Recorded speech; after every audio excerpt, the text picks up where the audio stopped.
जय हिंद मित्रांनो. आजचा दिवस आमच्यासाठी खूप कठीण होता.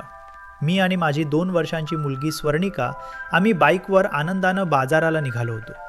पण अचानक एक क्षण असा आला की काळजाचा ठोका चुकला. अनावधानानं एक छोटीशी खारुताई माझ्या गाडीखाली आली. मी तातडीनं गाडी थांबवली. स्वर्णिका घाबरून विचारू लागली, "पप्पा, काय झालं? खारुताईला लागलं का?" मी तिला जवळ घेतलं आणि हळहळत म्हणालो, "बाळा, खारुताई आता शांत झाली आहे. तिला खूप लागलंय." स्वर्णिकाच्या डोळ्यात पाणी आलं. ती निरागसपणे म्हणाली, "पप्पा, आता तिला घरी कोण नेणार? आपण तिला इथंच सोडून जायचं का?" तिच्या या प्रश्नानं माझं मन भरून आलं. मी तिला म्हणालो, "नाही बाळा, आपण तिला असंच सोडून नाही जायचं. आपण तिला देवाकडे सन्मानानं पाठवूया."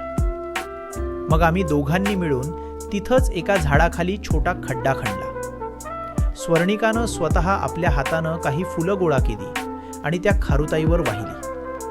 आम्ही थोडं मीठ आणि माती टाकून तिला तिथंच विलीन केलं.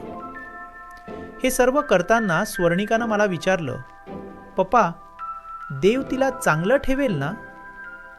मी तिला हो म्हटलं. पण माझ्या मनात एकच खंत होती.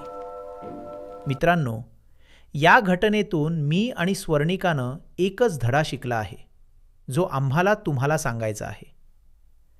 गाडी चालवताना कृपया वेग मर्यादित ठेवा आणि पूर्णपणे सतर्क रहा.